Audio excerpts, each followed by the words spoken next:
الحمد لله الذي شرفنا على سائر الأمم برسالة من اختصه من بين الأنم بجوامع الكلم وجواهر الحكم صلى الله تعالى على خير خلقه وصحبه وبارك وسلم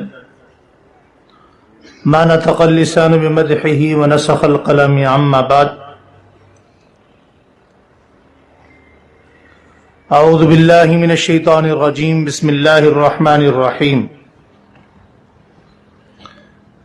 یا ایہا الذین آمنوا ادخلوا فی السلم کافہ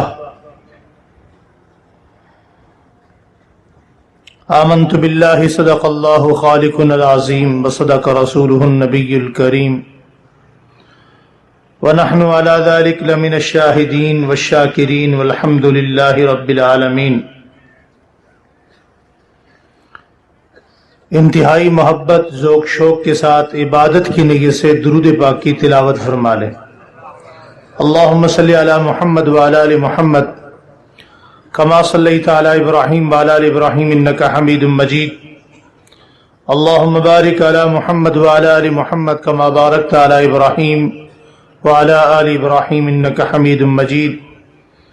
اللہم صلی علی روض محمد، اللہم صلی علی جسد محمد، اللہم صلی علی ابناء محمد، اللہم صلی علی بنات محمد، اللہم صلی علی اہل بیت محمد، اللہم صلی علی اصحاب محمد۔ جزا اللہ عنا سیدنا و کریمنا و مولانا محمد ما هو اہلہ صلی اللہ علیہ وآلہ وسلم۔ رب زدنی علما وارزقنی فہما سبحانک لا علم لنا الا ما علمتنا انک انت العلیم الحکیم۔ واجب التکریم ذی وقار مشائخ اعظام علماء اکرام،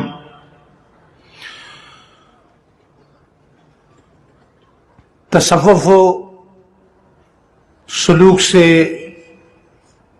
ریلیٹڈ دور دراز سے تشریف لانے والے دوستوں بزرگوں بھائیوں،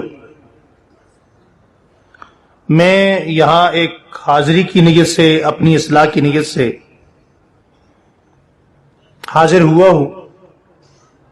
مجھے بالکل اندازہ نہیں تھا کہ یہاں آنے کے بعد مجھے آپ کے سامنے بٹھا دیا جائے گا، اور اتنے مشائخ کی موجودگی میں مجھ طالب علم کا آپ حضرات کے سامنے لب کشائی کرنا یقیناً ان علماء اکرام کے سامنے ان کی شان میں ان کی توہین بھی ہے، اور سورج کو ایک بجھا ہوا بلب دکھانے کے مترادف ہے۔ میں مشکور و ممنون ہوں اور خراج عقیدت پیش کرتا ہوں پیر و مرشد پیر طریقت حضرت اقدس حضرت علامہ مولانا حافظ شیخ صدیق احمد صاحب دامت برکاتہم العالیہ کا، اور ان تمام احباب کو بھی خراج عقیدت پیش کرتا ہوں جنہوں نے اس مبارک اور اتنی بڑی تعداد میں اجتماع کے لیے انتظامات کیے۔ یقیناً سامنے چند لوگ نظر آتے ہیں، مگر بیک اپ پر یہ پورے سال کی کئی مہینوں کی محنت ہوتی ہے۔ جس نے بھی جتنا حصہ ڈالا دامے درمے سخنے، اللہ تعالیٰ اپنی بارگاہ میں شرف قبولیت نصیب فرمائے۔ بنیادی تو چیز انسان کی نیت ہے۔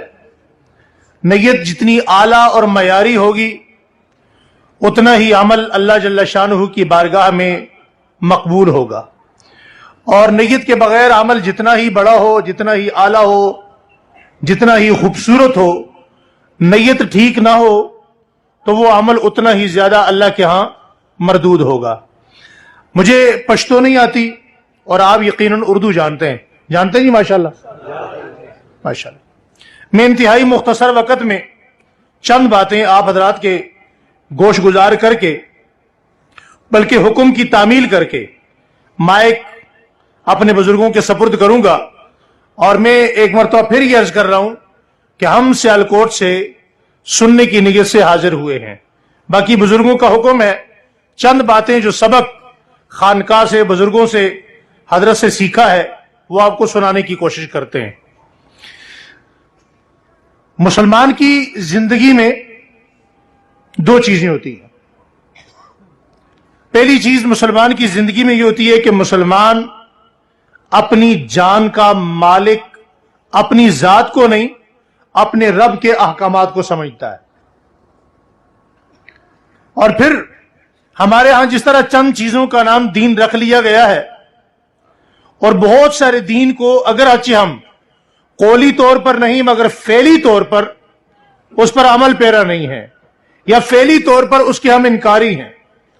تو دین صرف چند چیزوں کا نام، 5 وقت کی نماز کا نام، اذان دینے کا نام، مسجد بنانے کا نام، مدرسہ بنانے کا نام، یا زندگی میں ایک آدھ مرتبہ حج کرنے کا نام، یا سال بعد قربانی کرنے کا نام نہیں ہے. دین 5 مختلف چیزوں کے مجموعے کا نام ہے. عقائد، عبادات، معاملات، معاشرت، اخلاق، یہ 5 چیزیں جب جمع ہوتی ہیں تو دین بنتا ہے. کیا بنتا ہے؟ زور سے بولیے گا. اگر آپ اس ایک انگلی کو کہیں کہ یہ میرا پورا ہاتھ ہے تو یہ بات وجہ نہیں ہے. آپ دوسری انگلی کو کھڑا کریں اور باقی انگلیوں کو سمیٹ لیں اور آپ یہ کہیں کہ جناب یہ میری ایک انگلی میرا پورا ہاتھ ہے، میرا مکہ ہے، تو یہ بات بھی وجہ نہیں ہے. انصاف یہ ہے کہ یہ پوری 5 انگلیاں جب آپ ہاتھ کھڑا کرتے ہیں اور یہ 5 انگلیوں کے ساتھ جب ہاتھ بلند ہوتا ہے تو دوسرے کو بھی نظر آتا ہے کہ یہ اس کا کیا ہے؟ ہاتھ ہے. اور اگر ایک انگلی ہے باقی 4 نہیں ہے تو یہ معذور ہاتھ ہے. کون سا ہاتھ ہے؟ معذور. معذور ہاتھ ہمیں قبول نہیں ہے تو اپنی جان پر، اپنے وجود پر، اپنے معاشرے میں ہمیں معذور دین قبول کیوں ہے؟ اور دین کو ہم نے دانستہ یا غیر دانستہ طور پر خود ہی معذور کیا ہوا ہے. قرآن کریم میں اللہ تعالیٰ فرماتے ہیں یا ایھا الذین آمنوا ادخلوا فی السلم کافہ، اے ایمان والو اگر تم دین میں آؤ تو تمہیں اسلام کو، پورے کے پورے اسلام کو قبول کرنا ہے. میں اس کی تفصیل میں نہیں جانا چاہتا. بڑی تعداد میں مشائخ اعظام، علماء مفسرین، محدثین، علماء طلباء یہاں موجود ہیں. حضرت عبداللہ بن سلام ساری دنیا جانتی ہے، یہودیوں کے ایک بہت بڑے عالم ہیں. اسلام قبول کرنے کا جو ذریعہ بنا، نبی کریم صلی اللہ علیہ وسلم سے یہودی آپ کو ایک مباہلے کی شکل کے لیے لے کر آئے. جب مباہلے کے لیے آئے، بات چیت کرنے کے لیے آئے، نبی کریم صلی اللہ علیہ وآلہ وسلم کی زیارت ہوئی تو زیارت کرنے کے بعد چہرے مصطفیٰ کو دیکھا. اللہ کرے اسی عافیت اور اللہ جل شانہ کے فضل کے ساتھ قیامت میں ہم بھی اپنے پیغمبر کا چہرہ دیکھیں، ہمیں بھی دیدار مصطفیٰ آسانی کے ساتھ اللہ کے فضل کے ساتھ نصیب ہو. آمین. سامنے آئے تو نبی کریم آقا دو عالم صلی اللہ علیہ وآلہ وسلم نے فرمایا جی بات چیت شروع کیجئے. میں تفصیل میں نہیں جانا چاہتا. تو حضرت عبداللہ بن سلام کہنے لگے کہ یہ جو چہرہ ہے حضور کے دیکھنے کے بعد، فرمایا یہ چہرہ کسی جھوٹے کا نہیں ہو سکتا، یہ چہرہ کسی جھوٹے کا نہیں ہو سکتا. تو حضور نے فرمایا عبداللہ بن سلام پھر دیر کس بات کی ہے؟ فرمایا یا رسول اللہ کوئی دیر نہیں ہے، آپ ہاتھ بڑھائیں میں آپ کا غلام ہوں، آپ کلمہ پڑھائیں میں کلمہ پڑھنے کو تیار ہوں. کلمہ پڑھ لیا. یہودی شرمسار ہوئے، واپس چلے گئے. اسی اسنا میں چونکہ آپ پہلے بھی ایک بڑے مذہب کے ماننے والے تھے، اس مذہب کے عالم تھے، اور جس مذہب میں آ رہے ہیں وہ دائمی مذہب ہے، تمام مذاہب کا سردار مذہب ہے. حضرت عبداللہ بن سلام عرض کرنے لگے یا رسول اللہ میں عبادت تو جمعے کے دن کروں گا، کیونکہ آپ کے ہاں عبادت جمعے کی نماز کے لیے جو دن فرض ہے وہ یوم الجمعہ ہے، لیکن میں اس دن کا بھی احترام کروں گا. نبی کریم صلی اللہ علیہ وسلم سے عرض کرنے لگے یا رسول اللہ میں اونٹ کی چربی کو میں حلال جانوں گا مگر کھاؤں گا نہیں. اس مذہب کا بھی احترام ہو جائے گا، اس مذہب کا بھی احترام ہو جائے گا. اگر آج کا کوئی ہماری طرح کا بندہ ہوتا تو وہ کیا کہتا؟ نرمی برتے ہوئے چلو جی آنے دیں گی، تو نیا نیا مسلمان ہے، کوئی ایسی بات نہیں ہے. تو میں یہاں ایک جملہ استعمال کرنا چاہتا ہوں اس جملے سے آپ بہت ساری باتیں سمجھ لیں گے. حضور نے فرمایا عبداللہ بن سلام میں محمد دین بتاتا ہوں بناتا نہیں. میں محمد دین بتاتا ہوں بناتا. یہ بنانے والی جو جگہ جگہ فیکٹریاں ہیں نا انہیں بند ہونا چاہیے. دین بن چکا, حضور پر دین مکمل ہو چکا. اب دین بنانے کے لیے کوئی نیا طریقہ کار, کوئی نئی فیکٹری, کوئی نئی پروڈکشن نہیں لگائی جا سکتی. دین مکمل ہو چکا. الیوم اکملت لکم حضور کے زمانے میں مکمل ہو چکا, صحابہ اکرام پر ترتیب پا چکا. اب حضرت عبداللہ بن سلام خاموش ہو گئے کہ اس کا کیا حل ہے. فرمایا حل یہ ہے کہ وحی کا انتظار کرو, اللہ کا دین ہے, اللہ اجازت دیں گے تو آپ کو اجازت ہوگی. اللہ جل شانہ کی طرف سے قرآن کریم کا یہ حکم, یہ آیت مبارکہ کا نزول ہوا. فرمایا یا ایھا الذین آمنوا ادخلوا فی السلم کافہ, اے ایمان والو, اے مومنو, اگر تم دین میں آؤ تو پورے پورے آؤ. کیسے آؤ جی؟ کیسے آؤ؟ پورے پورے آؤ, ورنہ آدھے دین کی ضرورت.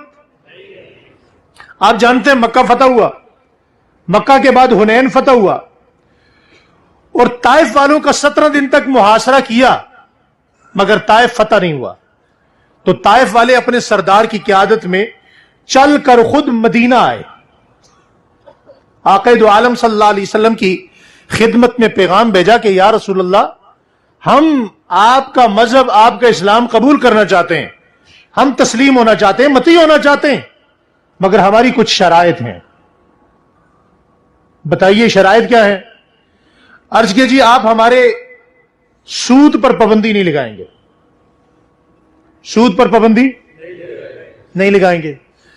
آپ ہماری شراب پر پابندی نہیں لگائیں گے, کیونکہ ہمارے یہاں انگور زیادہ ہوتا ہے, کچا انگور بکتا نہیں ہے, اور اسے ہم شراب بنا کے بیچتے ہیں, تو اسی کا ہمارے پاس پرافٹ آتا ہے. مہنگائی آتی ہے, مہنگائی کے زمانے میں ہم اسی میں پرافٹ کماتے ہیں, وہی ہمارا سارا پرافٹ ہوتا ہے, بچت ہوتی ہے, تو ہمارا نقصان ہو جائے گا.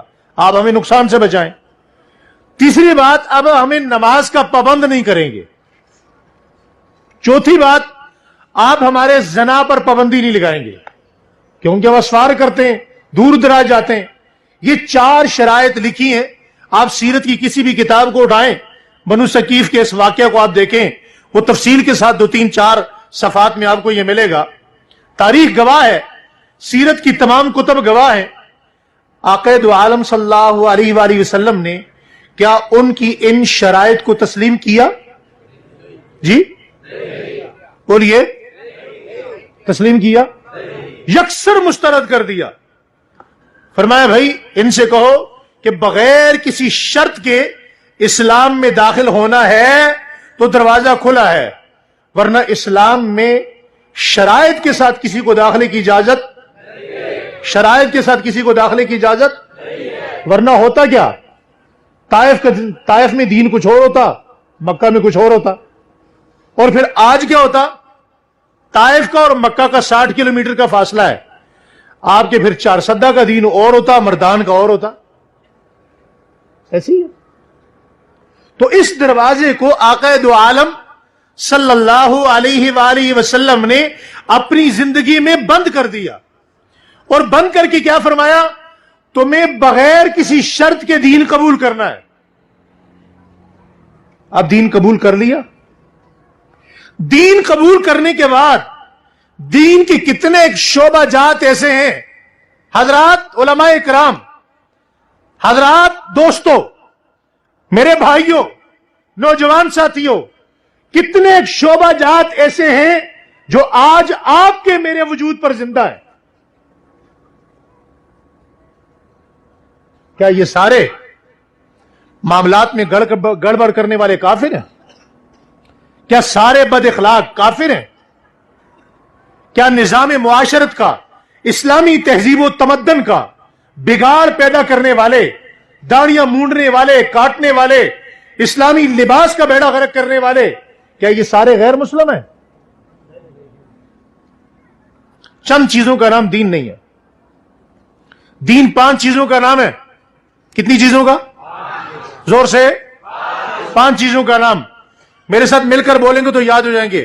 عقائد، عبادات، معاملات، معاشرت، اخلاق. بنیادی چیز اخلاق کو دیکھ لیں.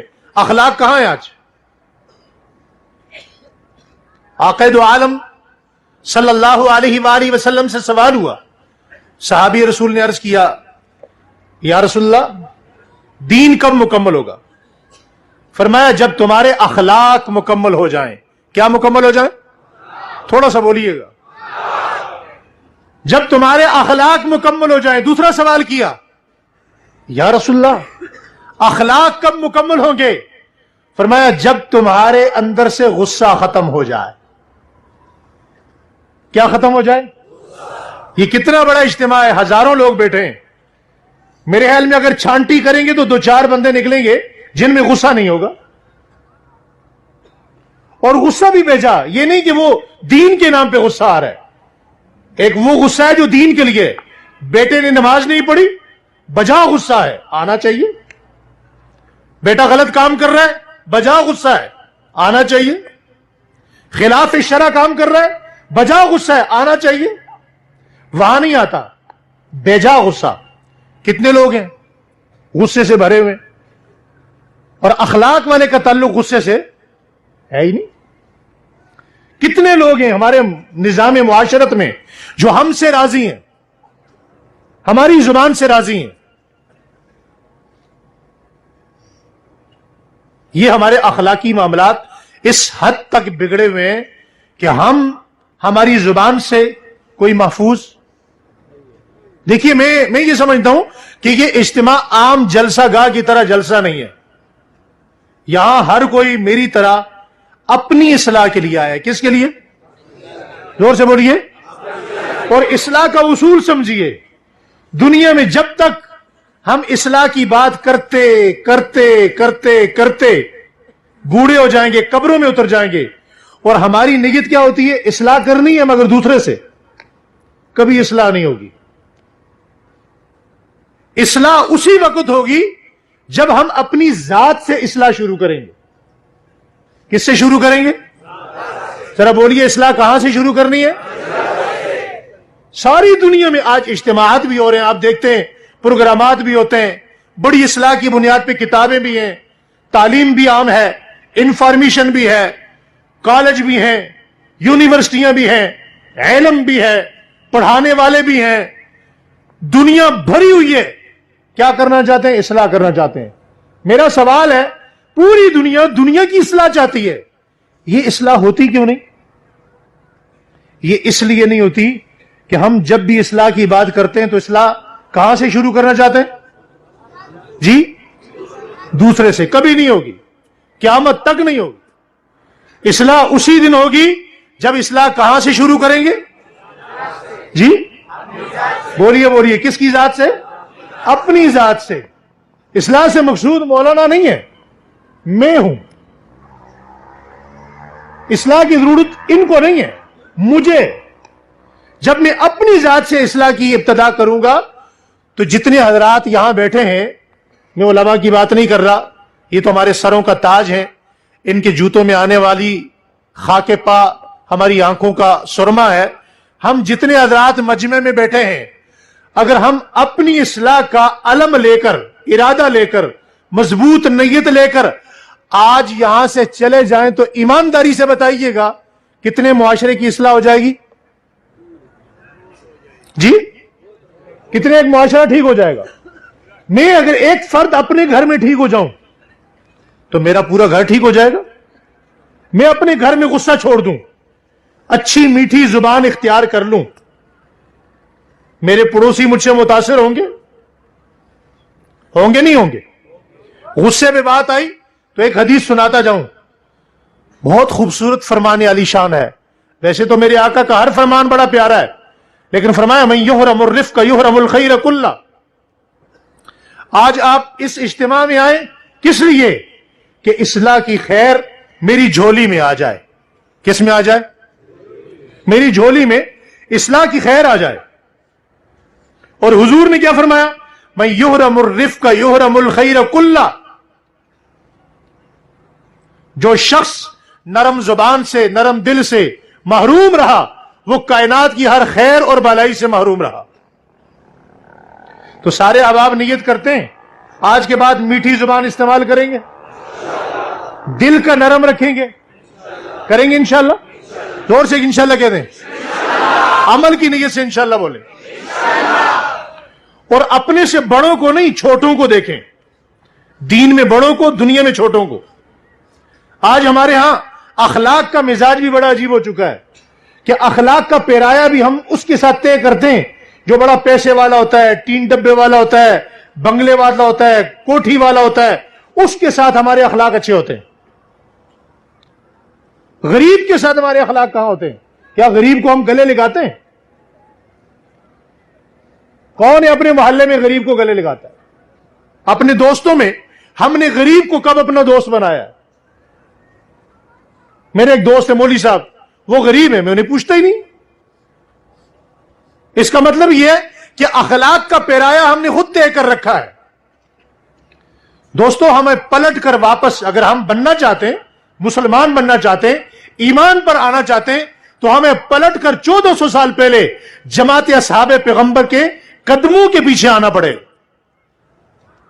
جماعت رسول کے نقشے پا پہ آنا پڑے گا. اور حضور نے جو ہمیں اخلاق سکھائے وہ کیا ہے؟ مدینہ منورہ میں ایک صحابی ہیں, حضرت ظاہر ان کا نام ہے.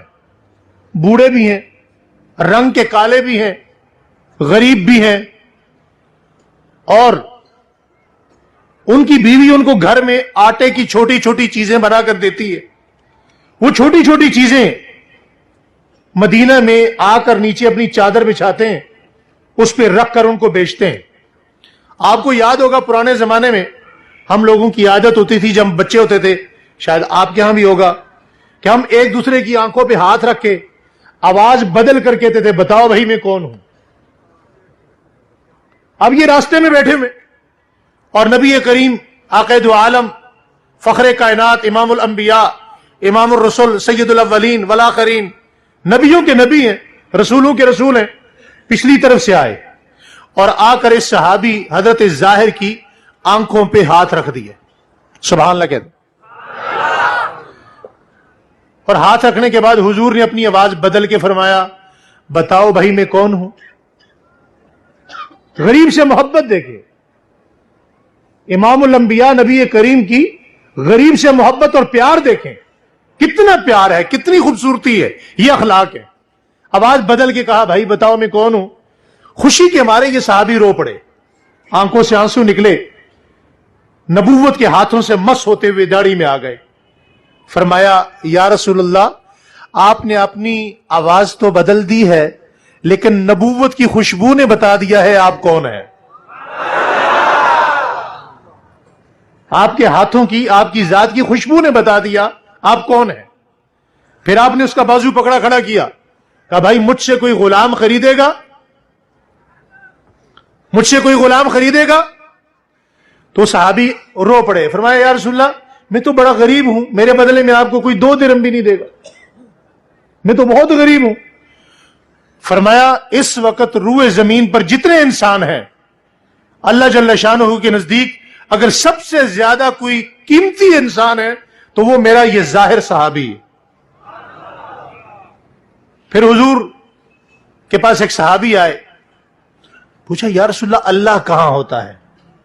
حالانکہ صحابی کو یہ سوال کرنے کی ضرورت, یہ ہماری صحابہ اکرام نے جتنے سوالات کیے وہ آپ کی میری معلومات کے لیے ہیں. اللہ کہاں ہوتا ہے. حضور نے فرمایا میں نے ایک دن یہی سوال جبرائیل سے کیا کہ جبرائیل اللہ کہاں ہوتا ہے. اب حضور کو یہ پوچھنے کی ضرورت ہے نہیں, مگر آپ کے لیے اور میرے لیے. جبرائیل علیہ السلام نے کہا یا رسول اللہ ایک دن میں نے بھی اللہ سے پوچھا تھا کہ اللہ آپ کہاں ہوتے ہیں, تو اللہ نے مجھے کہا جبرائیل جا کر میرے حبیب کو بتانا کہ میں اس غریب کے دل میں ہوتا ہوں جو تمہاری محفل میں آئے تو بلائے کوئی نہ, اٹھ کے چلا جائے تو یاد کوئی نہ کرے. آج کتنے لوگ غریب ہماری محفل میں آتے ہیں، ہم انہیں پوچھتے ہی نہیں، بلاتے ہی نہیں. یہ ہمارے اخلاق. تو اخلاق کی سب سے بنیادی نشانی عمل کریں گے انشاءاللہ. کسی نے حضرت علی سے پوچھا رضی اللہ تعالیٰ عنہ، اخلاق کی بنیادی نشانی کیا ہے؟ فرمایا جو سلام میں پہل کرتا ہو وہ با اخلاق ہے. جو ہر ایک کو سلام میں کیا کرے؟ زور سے بولیں. اب سلام بھی ہم اپنی مرضی کے بندے کو کرتے ہیں. بعض لوگ ایسے ہیں وہ گھر میں جاتے ہیں بیوی کو بھی سلام نہیں کرتے، والدین کو سلام نہیں کرتے، اور بیوی کو سلام کرنا تو ہم ویسے ہی اپنی توہین سمجھتے ہیں، اسے ہم مسلمان ہی بدنی سمجھتے کہ نہیں سمجھتے. ایسے ہی ہے.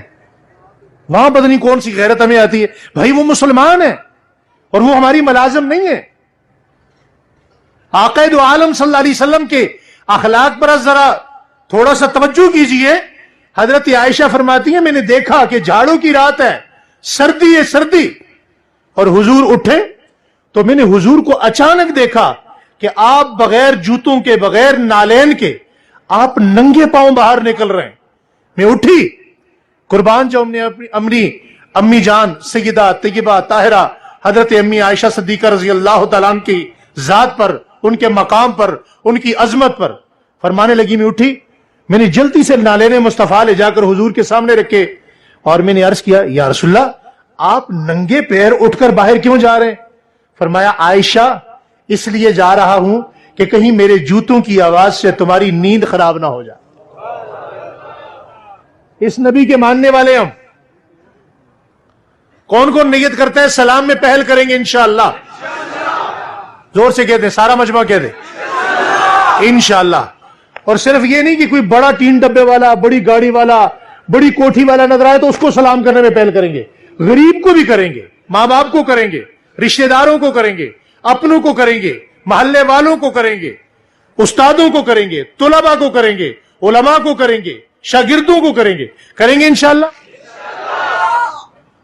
دوسری نشانی، اللہ کرے ہم با اخلاق بن جائیں.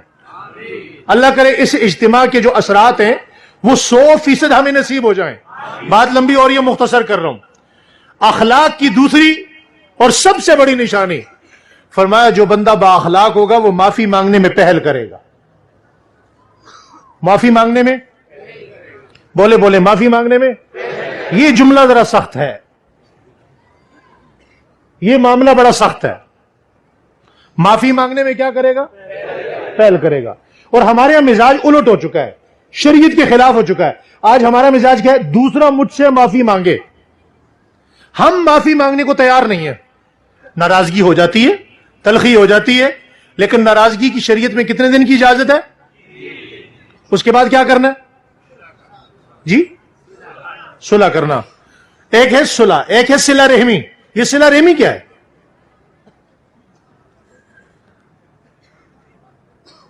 کبھی اس کو ابھی وقت نہیں ہے میں اس پر بھی کچھ باتیں عرض کرتا. صلح کی اور صلہ رحمی کی سب سے بنیادی چیز معافی مانگنے میں پہل کرنا ہے. کیا کرنا ہے؟ حضور نے مذمت فرمائی اس بندے کی، فرمایا ملعون ہے یہ بندہ جو یہ چاہتا ہے کہ دوسرا مجھ سے معافی مانگے. میں نے معافی مانگنے میں پہل کرنی. کریں گے انشاءاللہ. اچھا بعض غلطیاں ایسی ہوتی ہیں رشتہ داروں میں، عزیز و اقارب میں. باہر تو یہ مولانا صاحب مجھے نہیں جانتے، آپ مجھے نہیں جانتے، میں آپ کو نہیں جانتا. اب ہمارا صلح کرنا آسان ہے، لیکن جب رشتہ داری آ جاتی ہے تو رشتہ داری میں صلح کرنا بڑا مشکل ہے. معافی مانگنا بڑی مشکل نظر آتی ہے، کیونکہ جب رشتہ دار سے معافی مانگنی پڑ جائے تو وہاں ہمارا دین چھوٹا ہو جاتا ہے، ہماری ناک بڑی ہو جاتی ہے. معذرت کے ساتھ ہماری انا بڑی ہو جاتی ہے، دین کو ہم چھوٹا کر دیتے ہیں. یہ دین میں ہے نا، یہ تو میری غیرت کا مسئلہ ہے، یہ تو میری ناک کا مسئلہ ہے. بھائی دین بڑا ہے، ناک بڑی ہے. جی تو یہ ناک کہاں سے آ گئی؟ غیرت کہاں سے آ گئی؟ یا ایھا الذین آمنوا ادخلوا فی السلم کافہ. دین میں آنے تو پورے. اچھا کبھی کبھی ایسا ہوتا ہے کہ کوئی غلطی ایسی ہو جاتی ہے، بندہ کہتا ہے یار میں صلح تو کر لوں، معافی تو مانگ لوں، لیکن یہ معافی کے قابل ہی نہیں ہے. معافی کے، اس نے میری ماں کی توہین کی، بہن کی توہین کی، گالی دی، میں اسے کیسے معاف کروں؟ تو حضرت عبادہ بن صامت رضی اللہ تعالیٰ عنہ فرماتے ہیں میں نے آقا دو عالم صلی اللہ علیہ وآلہ وسلم کو